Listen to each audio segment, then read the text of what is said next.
She stands at 17 stories and is as long as 3 football fields. She has 9 16-inch guns that can fire up to 18 projectiles a minute, and she's turned boys into men in times of war. This is the Battleship Wisconsin, and these are her sailors' stories.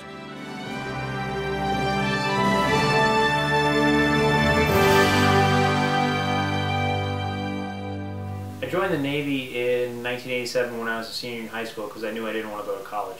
17-year-old Nitka went to the Navy recruiter with no specific job in his mind.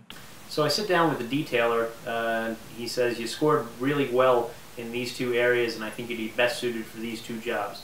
You can either be a radioman or a quartermaster." Nitka headed to boot camp in Orlando, Florida, where he attended Quartermaster A School. So a quartermaster of the Navy does navigation. That's the job, navigation. Everything Christopher Columbus could do, I can do as well. Plus I also have radar, sonar, and GPS. After graduating boot camp, Nitka shipped out to the Persian Gulf aboard USS Wisconsin to begin his job as a quartermaster. War was imminent, and the Wisconsin was command central for all coalition ships at sea. Being a 20-year-old and knowing that war was about to start was a little nerve-wracking.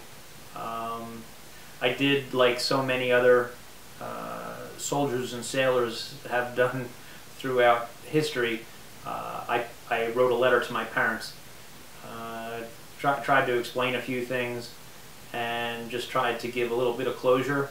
No closure was needed, though. Nitka came back safe and sound on Mother's Day, May 12, 1991, to Pier 5 in Norfolk, Virginia. Nothing much had changed, other than the music. The very first thing that I noticed when I got back from the Persian Gulf, the first thing that seemed different was the music. When I got into my truck and I turned on the radio, I've got the power! Yeah, baby, yeah!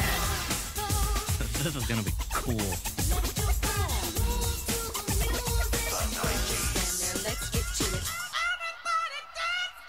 Since 1991, the USS Wisconsin has become a museum that belongs to the city of Norfolk, Virginia.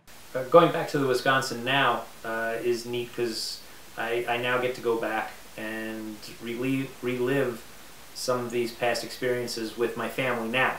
I can stand in the same exact spot and relive a time and tell a story to my family from the same exact spot that it actually happened. If I would have stayed on the Richard E. Byrd, these things, these memories, I wouldn't be able to express to my family in that way because I couldn't go back to her decks and stand on the ship because she's at the bottom of the Mediterranean Sea.